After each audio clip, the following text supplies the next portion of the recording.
लोकांना या विकासापासून वंचित राहता कामा नये ही सद्भावना ठेवून त्यांनी हा कार्यक्रम घेतलाय.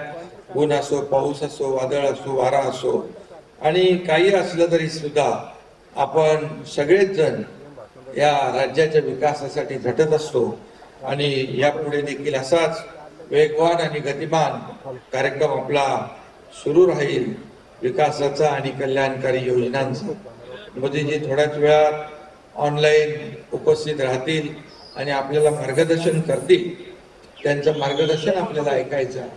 खरं म्हणजे संपूर्ण विश्वामध्ये लोकप्रिय ठरलेले मोदीजी यांचं मी आपल्या सगळ्यांच्या वतीने, पुणेकरांच्या वतीने अगोदरच मनापासून स्वागत करतो. त्यांना खूप खूप धन्यवाद देतो.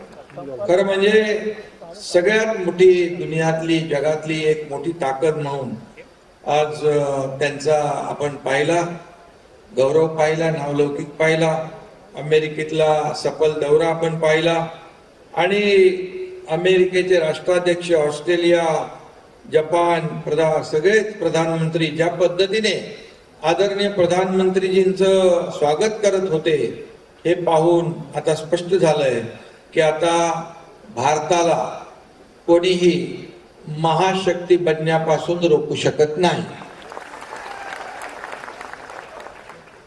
जो बायडन आणि मोदीजींची बॉन्डिंग आपण पाहिली. त्यांनी घरी स्वागत केलं, शाळेत स्वागत केलं, हे पहिल्यांदा आपण पाहतोय. हे खरं म्हणजे अप्रूप आहे.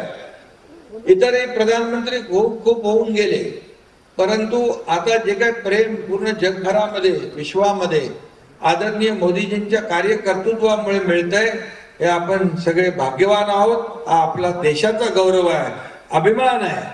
आणि एकीकडे देशाचा गौरव, अभिमान मोदी साहेब वाढवत आहेत, दुसरीकडे काही लोक जाऊन विदेशामध्ये आपल्या देशाची बदनामी करतायत. आणि हे कसलं म्हणजे तुम्ही इथे बोलायची हिंमत नाही तर विदेशात जाऊन बोलतायत. शेवटी जनता सुज्ञ आहे. या देशातली जनता मोदीजींच्या पूर्णपणे पाठीशी आहे. जंग जंग पछाडले, सगळ्यांनी ठरवलं मोदीजी को हटाएंगे, पण मोदीजी हटे नाही. मोदीजी फिर एक बार बैठ गए उधर, तिसरी बार, आणि तिसऱ्यांदा प्रधानमंत्री झाले. हे आपल्या देशाचं आणि जनतेचं खरं कौतुक आहे. आणि म्हणून